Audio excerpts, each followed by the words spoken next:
السلام علیکم ورحمۃ اللہ وبرکاتہ۔ دوستو، قیامت کا دن وہ ہوگا جہاں ہر انسان اپنے رب کے سامنے کھڑا ہوگا۔ نہ مال کام آئے گا، نہ دولت، نہ عزت۔ اس دن صرف ہمارے اعمال کا حساب ہوگا۔ نبی کریم صلی اللہ علیہ وآلہ وسلم نے فرمایا کہ انسان کے قدم قیامت کے دن اپنے رب کے سامنے سے کب تک نہیں ہلیں گے جب تک اسے 5 سوالوں کے جواب نہ دیے جائیں۔ آج ہم ان 5 سوالوں کو سمجھیں گے، کہانیوں اور مثالوں کے ساتھ، تاکہ ہم اپنی زندگی کو اس کے لیے تیار کر سکیں۔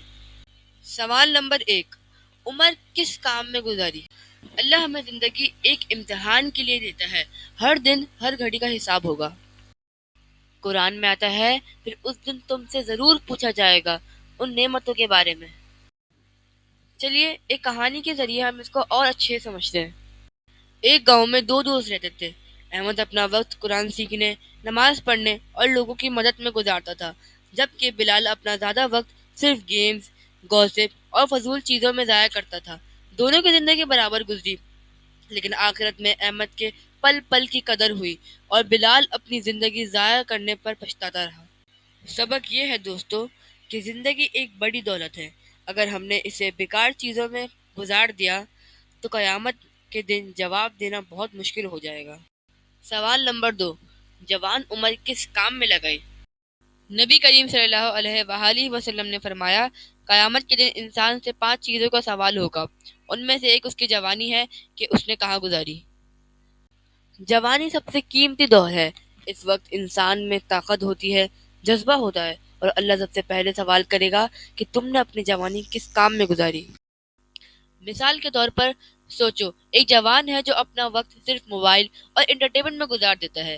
دوسرا جوان ہے جو علم سیکھتا ہے، نماز کا پابند ہے، اپنے والدین کا فرض ادا کرتا ہے۔ قیامت کے دن دونوں کا حساب ہوگا، بالکل مختلف ہوگا۔ سبق یہ ہے کہ جوانی ایک نیا نوٹ جیسا ہے، یا تو اسے عبادت اور نیک اعمال میں لگاؤ، یا اسے ضائع کر کے آخرت میں پچھتاؤ۔ سوال نمبر 3، مال کہاں سے کمایا؟ دوستو، اللہ ہمیں رزق دیتا ہے، لیکن سوال ہوگا کہ ہم نے وہ مال حلال طریقے سے کمایا یا حرام راستے سے۔ رسول اللہ صلی اللہ علیہ وآلہ وسلم نے فرمایا، ایسے لوگ بھی جنت میں نہیں جائیں گے جو حرام کمائی کرتے ہیں۔ چلے آئیے اسے ایک کہانی کے ذریعے اور اچھے سے سمجھتے ہیں۔ ایک دکاندار تھا جو جھوٹ بول کر مال بیچتا تھا۔ لوگ پہلے اس سے خریدتے تھے، لیکن دھیرے دھیرے سب بھروسہ ختم کر گئے۔ دوسرا دکاندار تھا جو سچ بولتا، حلال کام کرتا اور اللہ اس کے رزق میں برکت ڈالتا تھا۔ سبق یہ ہے کہ رزق کم ہو لیکن حلال ہو، یہ بہترین ہے۔ حرام پیسہ صرف مصیبت اور بے برکتی لاتا ہے۔ سوال نمبر 4، مال کہاں خرچ کیا؟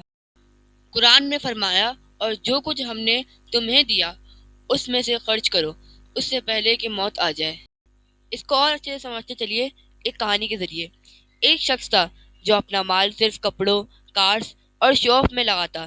جب اس سے غریبوں کی مدد کرنے کو کہا گیا تو کہتا، میرے پاس پیسے کم ہیں، لیکن اصل میں اس نے صرف اپنی دنیا بنانی تھی۔ دوسرا شخص تھا جو تھوڑا پیسہ رکھتا لیکن اللہ کے راستے میں دیتا، صدقہ کرتا، مسجد بناتا، اس کے پیسے میں برکت آتی گئی۔ سبق یہ ہے، مال اللہ کی امانت ہے، اگر ہم نے اسے صرف اپنی خواہشات میں لگایا تو حساب سخت ہوگا۔ سوال نمبر 5، علم پر عمل کیا یا نہیں؟ علم لینا آسان ہے، لیکن اصل سوال یہ ہوگا کہ ہم نے اس پر عمل بھی کیا یا نہیں۔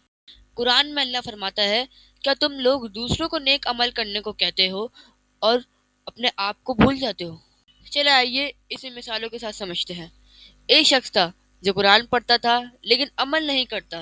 لوگ اسے عالم کہتے تھے لیکن اس کا عمل اس کے علم کے اگینسٹ تھا۔ دوسرا شخص تھا جس کا علم کم تھا لیکن وہ نماز، سچائی اور مدد کرتا تھا۔ قیامت کے دن اللہ نے دوسرے شخص کو عزت دی اور پہلے کو رسوا۔ ہمیں اس کہانی سے یہ سبق ملتا ہے، علم عمل کے بغیر بوجھ ہے۔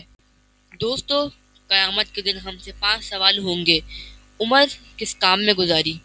جوانی کس کام میں لگائی؟ مال کہاں سے کمایا؟ مال کہاں خرچ کیا؟ علم پر عمل کیا یا نہیں؟ السلام علیکم ورحمۃ اللہ وبرکاتہ۔